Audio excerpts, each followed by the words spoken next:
Our next checkmate is called Morphy's mate. Morphy was a very strong American grandmaster, and this checkmate was named after him. So Morphy's mate, we already have a rook here cutting off black's king, which is in the corner. So when the king's in the corner and the rook cuts off the g7 and g8 squares, it has nowhere to go. The key here is for white to play the move bishop to f6, giving checkmate immediately. Notice this king can't go up because the pawn, and this checkmate could have worked with the bishop on anywhere on this long diagonal. This checkmate is very similar to the next checkmate, Pillsbury mate. However, in this case, we only need to move the bishop. The rook here is already on the g-file, cutting off black's king. In Pillsbury mate, the rook has to move to give checkmate. Now against a castle king, white also has some options to use Morphy's mate. So for example, in this position, black's king seems fine. In fact, the g-file here isn't even open. However, white has a trick to get the file open. So right now, if you look at the position, black is actually up a whole rook. So moves like bishop takes a7 here don't really work, because after queen takes a7, black is still up a knight and will win this game later on. Similarly, if white plays the move something like bishop takes f6, of course after g takes, rook g3, and then queen f6 gives checkmate. However here, black is under no obligation to take the bishop.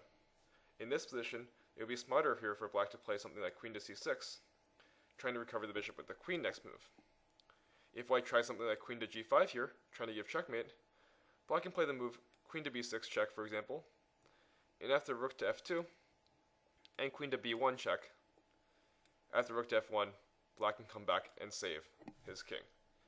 Here black is still up in exchange, and he will be able to win this game as well. Therefore, the only move for white to play here, if he wants to give checkmate, is to play queen takes f6.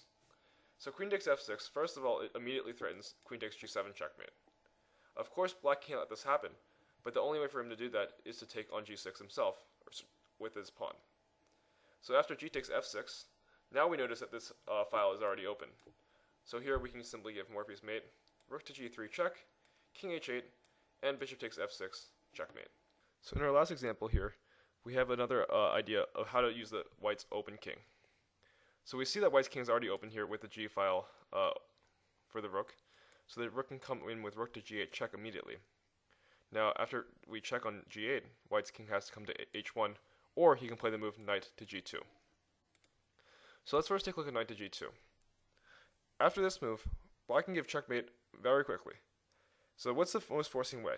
If you want to think about it, you can pause your video. Okay, well let's first take a look at what's the non-forcing way. Queen takes f3 seems like it works, right?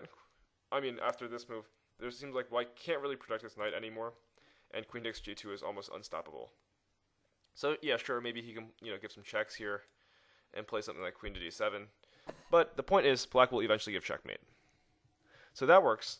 But also, the most forcing move is just to play rook takes g2 check, and if king takes, then followed by queen takes f3, and then queen to g2 checkmate. Now, of course, there's no need for white to play knight to g2. White can, of course, play king to h1, right? Isn't this better? Well, so after king to h1, here's where Morphy's mate comes in. So we see that this diagonal here has two pieces on it for black. He has a queen and a bishop.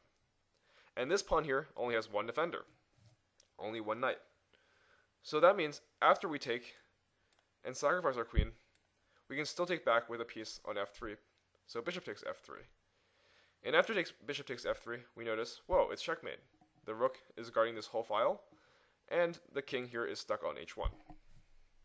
So it's very important to notice that in this position, we have these two pieces already together in a battery, ready to take on f3. Then, after rook to g8, the checkmate is very natural.